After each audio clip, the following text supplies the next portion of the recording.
Y bueno, si hay un dato por ahí que ha tenido alguna, digamos, repercusión en un año que arrancó desde lo político bastante tranquilo en Bahía Blanca, más allá de digamos, esta comisión investigadora que se ha conformado en el departamento legislativo, en el Consejo Deliberante, para evaluar la conducta del concejal del Frente Renovador, Pera. El tema más importante que yo creo que se ha tocado en este año pasa por este pedido, esta autorización o esta excepción para una construcción de un mega edificio que ha traído, digamos, discusión y polémica, por qué no decirlo, y para tratar de arrojar alguna luz en este tema que por ahí la gente todavía no comprende o no comprendemos por lo menos con todos sus alcances, lo tenemos de invitado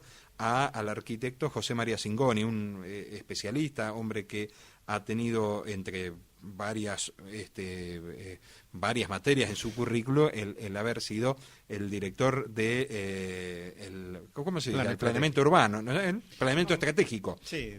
Del plan estratégico en Bahía Blanca. Después es muy reconocido en muchas áreas de arquitectura. Además ha cumplido un rol muy importante, ha sido senador de la provincia de Buenos Aires y también ha tenido algunas participaciones electorales interesantes. ¿Qué tal, José? ¿Cómo te va? ¿Qué tal? Buenas tardes, Andrés. No, gracias por estar acá. No, gracias a vos. Como bien decís, es un proyecto muy particular, interesante desde muchos aspectos para analizarlo. Yo me he sumado estas 2 semanas al debate. El debate viene desde hace bastante tiempo, y me he sumado en una cuestión muy particular que me han pedido del Colegio de Arquitectos que los acompañe, que es justamente en dimensionar lo que se conoce como la plusvalía que se le estaría dando al edificio y qué es lo que debería entonces esa obra estar compensando al Estado municipal o a la ciudad por ese beneficio extraordinario, ¿no? Digo esto porque, bueno, mi participación ha sido ahora acotada. El tema, no obstante, yo una cuestión que señalaba es que hay que separar lo que es el tratamiento particular del edificio, de la propuesta del proyecto, de lo que es justamente el pago de una compensación. Te hago un breve paréntesis para poner en tema por ahí a la gente. Es decir, en esa zona donde se pretende edificar el edificio, el código, ¿no es cierto?, sí, respectivo no permite que se superen, creo que son 4 pisos, si mal no recuerdo, y estamos hablando de un proyecto mayor. Y la ordenanza establece la posibilidad de que haya una excepción con lo que se denomina una plusvalía. Esto es así. ¿Y esto sería por primera vez en Bahía Blanca? A ver, si te parece, empecemos por definir una plusvalía, que es una plusvalía urbana, para que se entienda, ¿no? La plusvalía urbana se dice al mayor valor que obtiene una propiedad o el propietario por cuestiones que son ajenas al mismo propietario. Es decir, es para el mismo propietario la plusvalía. Claro, es el mayor valor que se le genera a una propiedad específica por razones que son ajenas al propietario. Correcto. Con lo cual, si vos tenés un lote y construís una casa, le diste más valor a tu tierra. Claro, por supuesto. Pero no son razones ajenas.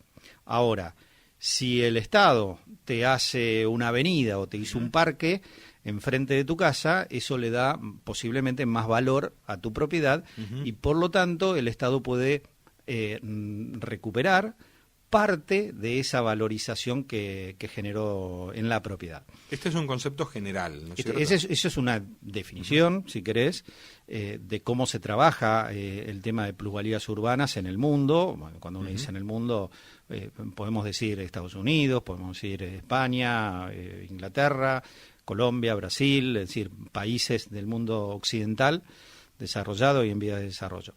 En el caso de la provincia de Buenos Aires, además es ley desde el año 2012.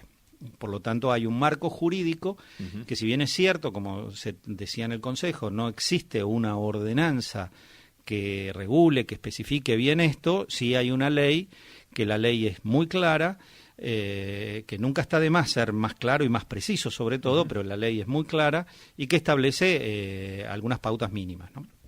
Eso respecto de la plusvalía. Por lo tanto, es cierto, como decís, hay un pedido de excepción al código que demanda más indicadores, es decir, la posibilidad de construir más sobre un determinado terreno, y por lo tanto lo que se hablaba en el Consejo, lo que estuvimos conversando, es sobre cómo se calcula esa plusvalía y qué es lo que le corresponde al Estado recuperar de esa plusvalía que el mismo Estado genera, ¿no? Ahora, si yo mal o no te estoy interpretando mal, pareciera que aquí fuera el concepto inverso, es decir, en el concepto que vos estás mencionando, el Estado hace una inversión y el propietario adquiere una plusvalía y el Estado tiene derecho a recuperar algo. Bien, buena la pregunta.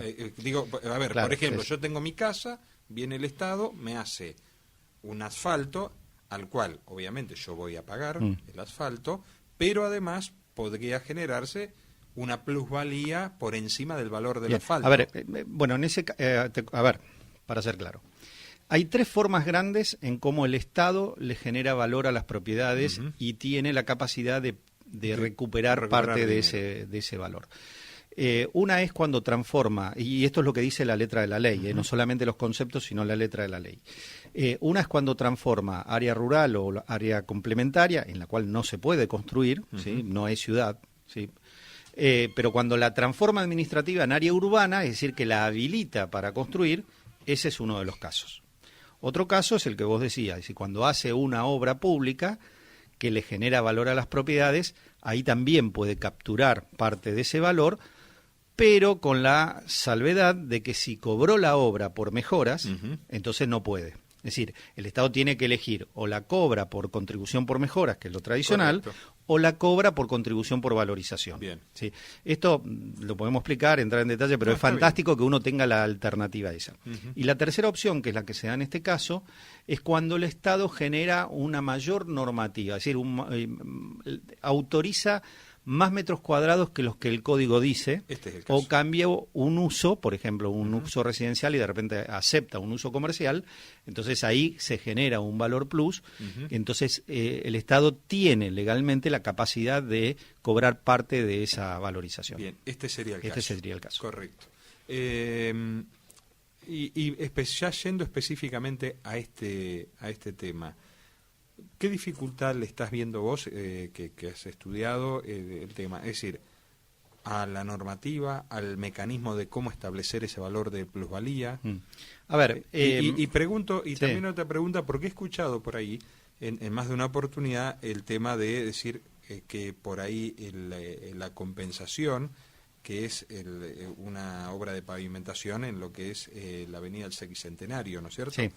Que podría compensarse con otra obra en otro sector de la ciudad. Okay. Y parecía, a mí al principio decía que no tenía ligazón, sino que más bien era una compensación económica que se presta una doble interpretación. Esto, ¿qué opinión tenés? Bien, dos cuestiones fundamentales, ¿no? La primera es que hay que separar lo que es el tratamiento de la excepción de la determinación del pago de una plusvalía. Porque si no, lo que pareciera es que estás discutiendo ponerle precio a una mayor norma. Correcto. Entonces uno podría decir, bueno, cualquiera puede comprarla. La excepción tiene que ser inmaculada. Claro. Inmaculada. Es un análisis ambiental, digamos, urbano y social. Desde el punto de vista técnico tiene que ser aceptada. No existe, digamos, correcto. Aparte, los códigos tienen mecanismos muy claros que después obviamente muchos se dan maña como para interpretar distintas cosas, pero digamos el código tiene desde mecanismos automáticos que generan un mayor uso de norma. El más simple es que por ahí vos tenés un terreno, podés construir 6 pisos, pero si juntás ese terreno con el terreno de al lado, por ahí te podés ir a 10. Es decir, porque hay un englobamiento parcelario, ¿no? Y un caso no exactamente igual, pero si con un terreno más grande podés construir más que lo que te da la norma en un terreno más chico. Entonces hay mecanismos automáticos, pero también están pautados los criterios de cuándo se puede tratar una excepción. De tal manera que alguien que pide una excepción, lo primero que se hace en oficina de planeamiento urbano es ver si el pedido que están haciendo está dentro de los criterios de análisis. Si está fuera de los criterios de análisis, directamente no resiste ni siquiera la evaluación. Si está dentro de los criterios para analizar, entonces se analiza como estudio particular. Si es positivo, entonces vale analizar el pago de la contribución, ¿sí? Pero no tiene que ser el pago de una norma, ¿viste? Correcto. Esto... consulta, digamos, porque en algún momento se ha planteado decir, bueno, si va a haber excepciones, ¿por qué no modificar el Código de Planeamiento Urbano? Bueno, es que el código se modificó hace poquito. Exacto, por eso... Y está buena también la pregunta, Andrés, porque yo celebro toda esta discusión porque la verdad, ayer estuvimos hablando mucho de la Ley de Hábitat Social, que es la que encuadra el tema de plusvalía, cosa que no se la tocaba, yo no, por lo menos no había escuchado debates en lo local al respecto, y es una ley que, más allá de que creo que es sumamente interesante para los municipios, es ley. Sí, por lo tanto hay que cumplirla, ¿viste? Y la ley no dice que hay que cobrarle plusvalía a el edificio de General Paz. La ley dice que hay que cobrar plusvalía a todo hecho que genera plusvalor por parte del Estado. Claro. Y acá, en estos últimos años, desde que la ley está vigente, hay muchos casos. ¿Sí? Fundamentalmente todo lo que ha acontecido y va a seguir aconteciendo con la transformación de suelo rural en suelo urbano. Entonces hay mucha plata, ¿sí? Que de la cual el Estado tiene todo el derecho a recuperar, porque nadie está haciendo una donación, que está en el marco de la ley y que no es si quiero la cobro y si no quiero no la cobro. No, son recursos públicos, ¿no? Entonces me parece que es bueno que con esto los concejales estén más atentos a todo este tipo de cuestiones. Digo porque no es solo en el pago de las excepciones. Hay muchas cuestiones que digo, el cambio de norma aplica a todo eso, ¿no? Entonces hay que revisar todas estas cuestiones, ¿no? Y volviendo nuevamente al caso. A este caso, sí, ¿no sí, es cierto? Sí. Desde el punto de vista técnico, digamos, no reviste ninguna controversia.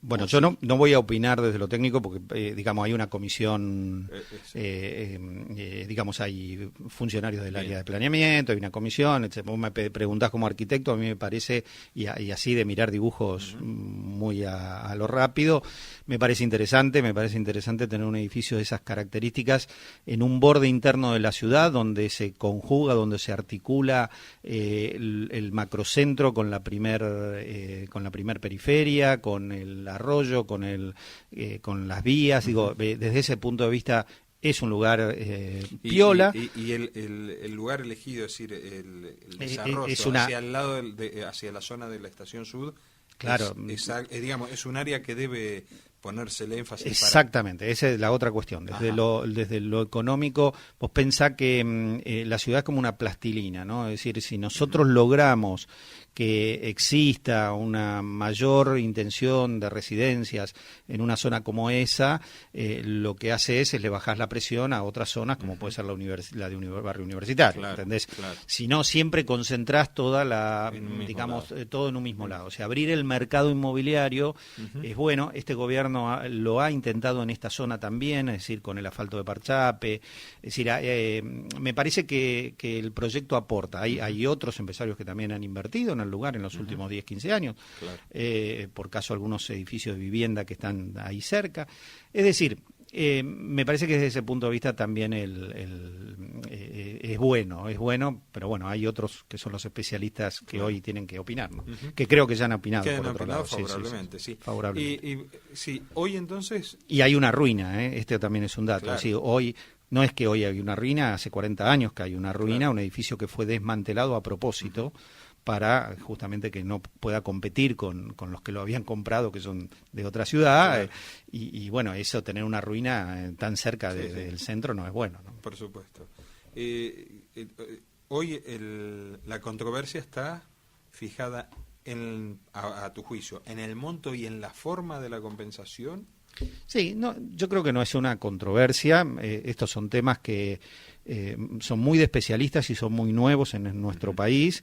Yo hace mucho que trabajo con estos temas, los enseño en la universidad y los aplico en municipios que me contratan. Me he dedicado a eso y por lo tanto he podido colaborar en contarles cómo es la experiencia en otros lados, cómo son los conceptos, qué libros pueden leer, este tipo de cuestiones. Pero no es una cuestión de controversia, es una cuestión de que, hay que hacer un poquito de docencia porque son temas nuevos. Nadie está obligado a tener que conocer de estos temas, mucho menos un concejal que tiene que atender tantas otras cuestiones, ¿no? La definición de la plusvalía, sobre todo en altura, es muy sencilla, es decir, es establecer la diferencia entre el precio de venta y el precio, y los costos de la obra, de la claro. Esa diferencia, por ahí uno puede precisarlo un poquito más, pero esa diferencia es justamente la plusvalía, y de eso una parte es la que captura el Estado. La ley te marca un mínimo que es del 10%, uno podría pedir más, yo creo que ahí, hay que tener buenos sistemas de medición, hay que tener un mercado que no sea riesgoso. Está claro que si un gobierno quiere pedir el 100%, no hay obra. No, ¿sí? Claro, aparte, exactamente, a veces yo creo que el defecto que se comete muchas veces desde los departamentos, desde los estamentos del Estado, fundamentalmente del legislativo, es considerar el negocio o la inversión, el riesgo, considerarlo, yo diría, o no considerarlo en su debida medida. No, es que es, no va a haber... Claro, tiene que haber un estímulo a la producción, a la inversión, y obviamente que hay riesgos, pero el Estado tiene que tener un criterio, yo diría un criterio cuidadoso, porque recordemos que además a la plusvalía después hay que aplicarle tantos otros costos impositivos que la obra misma en sí mismo encierra, ¿no es cierto? No, pero eso en el cálculo va todo en la parte de costos. No, está bien, correcto. Sí. Es decir, cuando vos, yo te entendí. Es decir, cuando vos decís venta menos costos, donde están incluidos los incluso los beneficios. Claro, los beneficios, uno puede, ahí solicitar, como decís vos, hasta un 10% o 10% de plusvalía. Sí. Y parece razonable. Lo que digo que a veces, para algunos puede parecer poco, porque no comprenden la dinámica de lo que tiene que ver. Porque yo lo que creo, insisto, lo que trabajo en otros lugares, es que uno debe definir espacialmente cuánto se cobra de plusvalía en distintas partes de la ciudad, porque no es lo mismo. ¿Sí? Entonces requiere algún estudio un poco de mercado inmobiliario, etcétera, pero solamente para graficar. Uno podría decir el mínimo se aplica en un lugar como Ingeniero White. Entonces el mínimo que te da la ley es el 10%, yo puedo aplicar un 20 en un caso como este, y un 30 en la periferia y un 60 en universitario. Entonces, ¿qué es lo que hace? Estoy tirando al voleo, pero ayudás a modelar la intensidad del mercado. Bien. Entonces ya no es tan buen negocio construir en universitario y sí empieza a ser mejor negocio construir en White o en el borde del macrocentro. Es decir, para eso sirve una ordenanza de plusvalía que te lo ajuste. Ahora, la pregunta que es política, es decir, es mientras no tengas esa herramienta, ¿haces un análisis de caso con un cálculo sobre ese caso o trabajas con el mínimo que te da la ley? Claro. Mientras no tengas esa herramienta, ¿le cobrás algunas situaciones y a otras las dejaste pasar o revisás todo? Esas son cuestiones políticas que hoy uno colabora en plantear la pregunta, pero la decisión sí esa va a pasar por un debate seguramente. Puntualmente en este proyecto específico, ¿vos estás al tanto de cuál podría ser la plusvalía? Yo me más manejo... allá del concepto general, sí. Porque a veces ayuda también, más allá del concepto general, inmiscuirse, lo que hay que ver, de pronto vos podés contar o no contar con la información y esa es la pregunta. No, yo te digo, como profesional y como político, a mí me gusta primero de definir los conceptos, después el número tiene que ser una resultante, porque si no pareciera que, esto yo lo comentaba ayer, ¿no? Pareciera que estamos discutiendo cuánto vale. Claro, y la verdad que no, es muy feo un Estado de que está actuando de esa manera, como... te doy la norma si me entra tanta plata. La verdad es que no tiene que ser ese el concepto.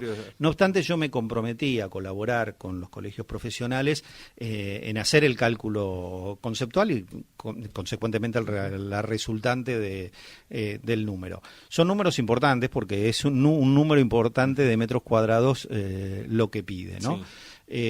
Yo personalmente creo que por encima de esos números lo que necesita la ciudad es seguridad jurídica, es decir, y sobre todo los inversores. Uh-huh. Si nosotros lo que necesitamos es que quien quiera invertir en esta ciudad sepa cuáles son las reglas de juego y que sean claros. Claro. Hoy lo que demora un expediente de construcción para salir del municipio es un espanto, sí, es algo que no pasa en ninguna ciudad de Argentina, y eso espanta justamente muchas inversiones. Con lo cual un código de planeamiento urbano que está objetado judicialmente, es decir, tenemos muchas sí, hay cuestiones, claro, pero que se mezclan, ¿no? Pero yo creo que forman parte de un mismo problema y que Bahía debe resolverlos. Sí, y hay que clarificar eso. Por eso la ley de plusvalías, yo creo que bien usada clarifica mucho esto. Entonces, a mí me parece que hay que trabajar sobre ese marco jurídico, me parece que urgente, hay que trabajar en una ordenanza que discrimine dónde se paga una plusvalía alta y dónde se paga una plusvalía baja, ¿sí? Claro. Porque eso va a ayudar, pero trabajar con seguridad jurídica, porque si sobre cada caso después de que se presenta, vamos a ver cuánto se le cobra, la verdad que eso no son reglas claras para el inversor. Porque por ahí, digamos, mucha gente porque mucha gente entiende esto como los negocios, hay algo turbio, las componentes. Lo que uno tiene que comentar es que un negocio, para plantearlo, primero hay que plantearlo desde el punto de vista técnico, después desde el punto de vista económico y después desde el punto de vista de la viabilidad financiera. Para esto hay que juntar inversores y demás. Todo esto lleva un proceso que después, si va a ser demorado por esta falta de normativa o esta confusión que hay en los conceptos, obviamente que va a ser inviable cualquier proyecto de inversión importante en la ciudad. Los países que trabajan con captura de plusvalía y que tienen capturas altas, lo que sucede es que el inversor, el que va a llevar adelante una obra, sabe cuánto va a pagar de IVA, cuánto va a pagar de ingresos brutos, de derecho de construcción y de captura de plusvalía. Si se le imprime una boleta, va y la paga. Si no se convierte en un tema de debate. Nosotros tenemos que aspirar a eso, es decir, tenemos que construir un camino que brinde seguridad jurídica al inversor. Pero fundamentalmente el análisis de una excepción es un análisis que tiene que estar afuera de esto, ¿no? José, vamos a ir a una pausa. Vos seguramente viniste con la seguridad jurídica de que ibas a tomar un buen mate y no pasó eso. Como en otras épocas. Claro, como en otras épocas. El productor está muy distraído, hablando mucho y no nos ha traído el mate. Pero yo confío en que va a venir. Que vamos a tomar un mate. Sí. En Atardecer. Inicio de espacio publicitario.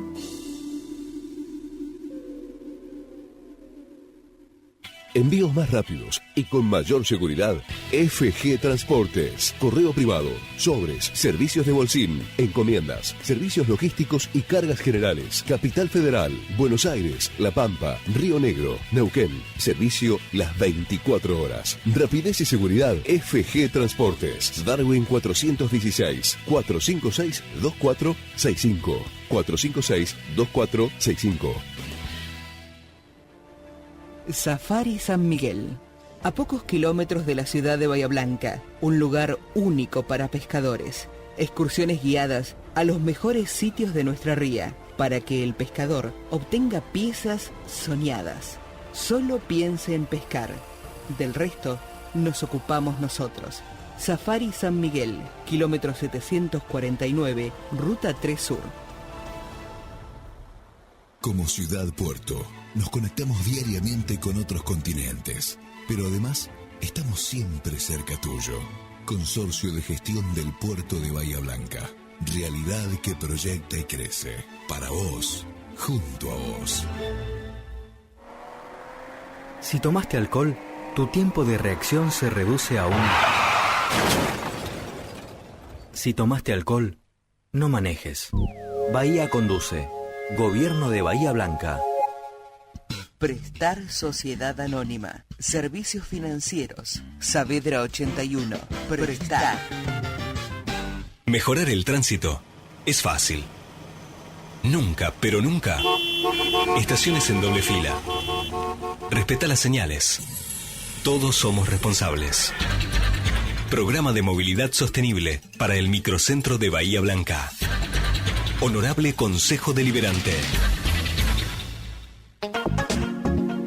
Caoba Peluquería. Te esperamos para ofrecerte lo último en tendencias y cuidados para tu cuerpo y cabello. Extensiones, cortinas, colores, cortes, peinados de vanguardia y aparatología. Caoba, calidad, calidez y profesionalismo. Reservas y turnos llamando al 456-2440. Caoba, San Martín 74. Tu lugar. Cierre de espacio publicitario. Seguimos en Atardecer.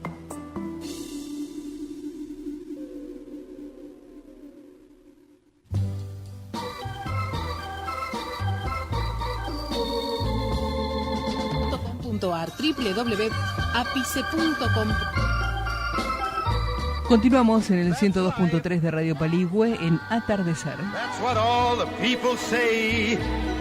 Estamos con el arquitecto José María Cingoni, que es muy apasionado con el tema, con su urbano. tema, que es, claro, arquitectura y sobre todo lo que tiene que ver con el planeamiento. Sí, el financiamiento de la ciudad es un tema apasionante porque nos permite llevar las ideas del planeamiento a lo concreto. ¿Sí? Y a mí me encanta la gestión y todas estas herramientas que hoy podemos contar de financiamiento son sumamente importantes, ¿no? ¿Vos sentís que en algún sentido vos fuiste uno de los pioneros? No por no para que te cause vergüenza, ¿sí? No, pero digo, sino pioneros en el sentido de que cuando se empezó a hablar de planeamiento estratégico, estas cuestiones, era una época donde todavía eso se veía como una cuestión a futuro. Sí, bueno. Y la otra cuestión, te pregunto si no sentís un poco, digamos, pesar por no haber sido, tal vez, ocupado un rol protagónico, como lo tuviste, en otra etapa donde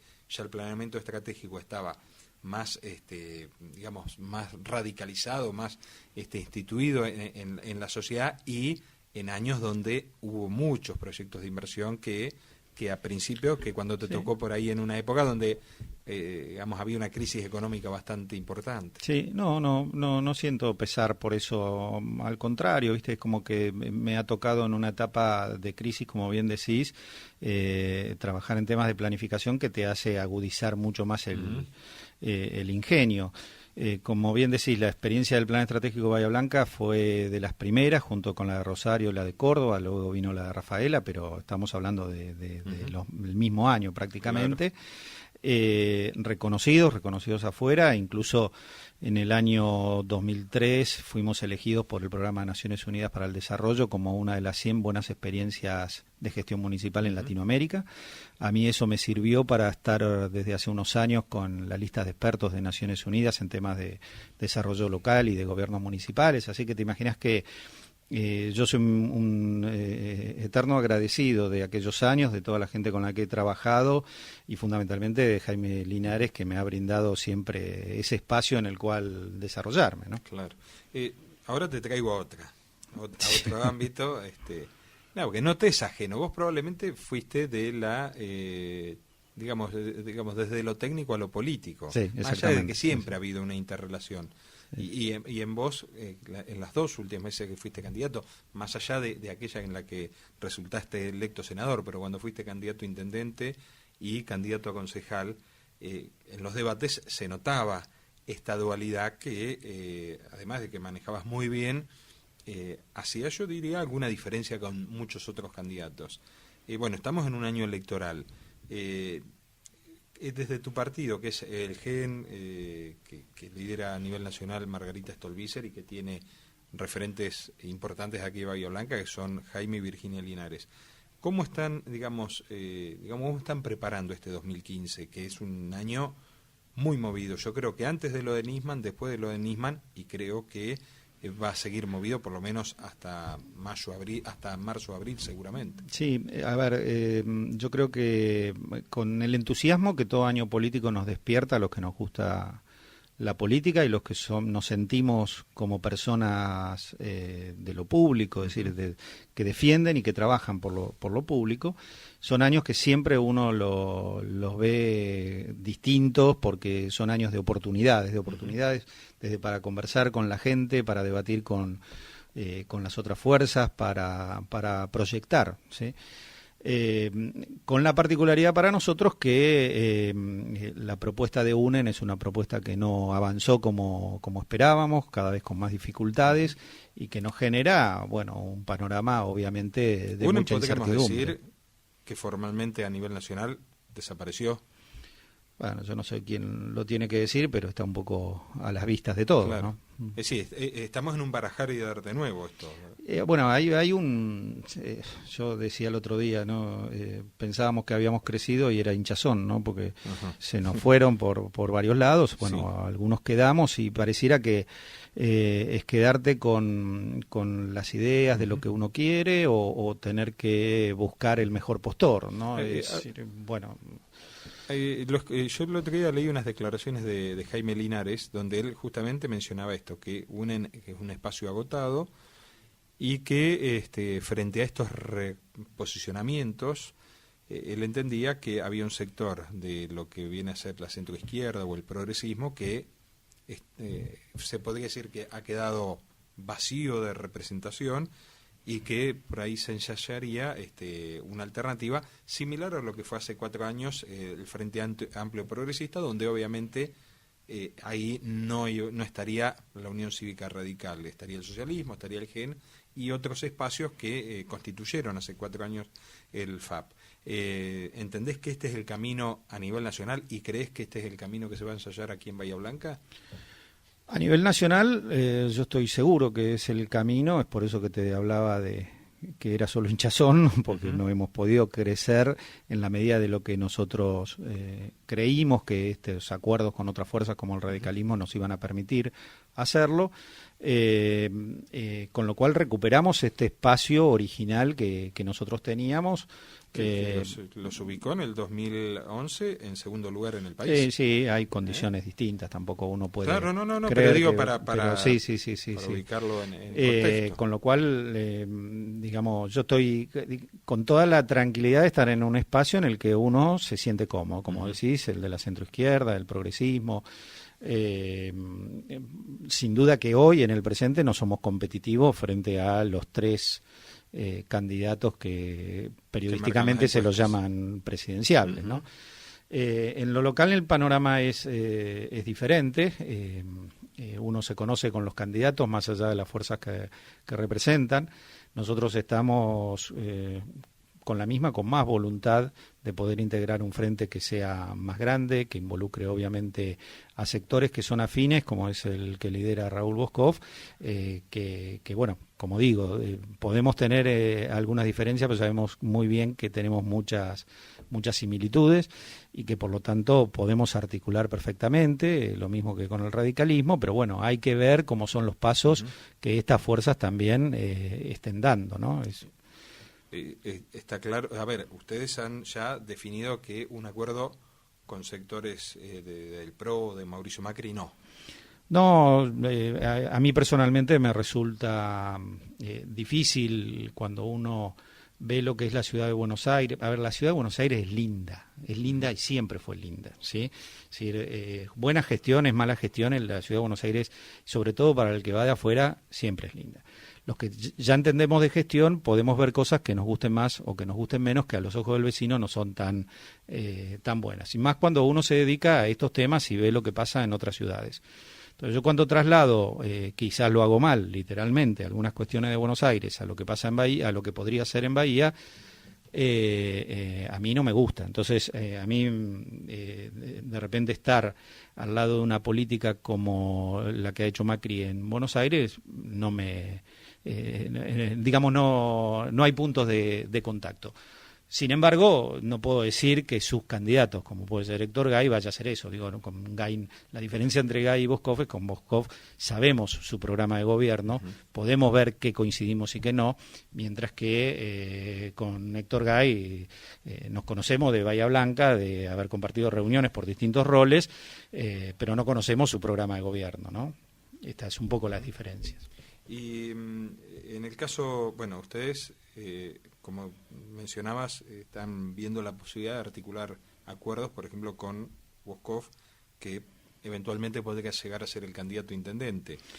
No sé, eventualmente, ¿no? Lo estamos diciendo, pero a ver, él ya se ha lanzado y... Rulli es candidato a intendente, digo, sí, sin duda todos lo reconocemos desde ese punto de vista. En un esquema de acuerdo podríamos estar pensando... Boscoff, candidato a intendente, Virginia Linares, candidata a senadora. Ahora, en el caso de que no se llegue a ese acuerdo, ¿la posibilidad de que Virginia Linares sea candidata a intendente es una alternativa que están barajando? Es nuestro plan original. Sí. Sí. Virginia es mi candidata a intendente y la de nuestro grupo, sin lugar a dudas, no de hoy, sino desde hace años.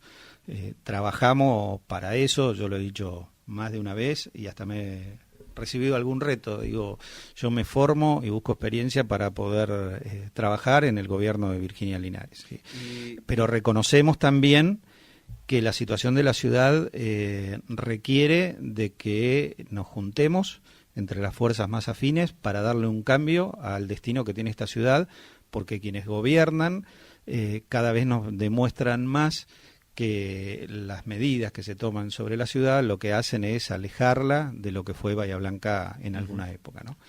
Y bueno, entonces en ese sentido nosotros también estamos dispuestos a poder sentarnos a conversar sobre un programa de gobierno e incluso a estar acompañando a otra figura como es el caso de Rulli, ¿no? Para ir cerrando, Plan B. Probablemente pueda ser candidato a algo. ¿Yo? Sí, puede ser. No sé. Seguramente. Bueno, no, está bien, no está en tus ambiciones, pero sí la información que tenemos es que vas a ser el secretario general, es decir, la autoridad máxima del partido en Bahía Blanca. Sí, eso sí. Eso sí. Sí. La verdad que eso me tiene muy, digamos, muy orgulloso de parte de quienes vienen, de la gente con la que uno está todos estos años.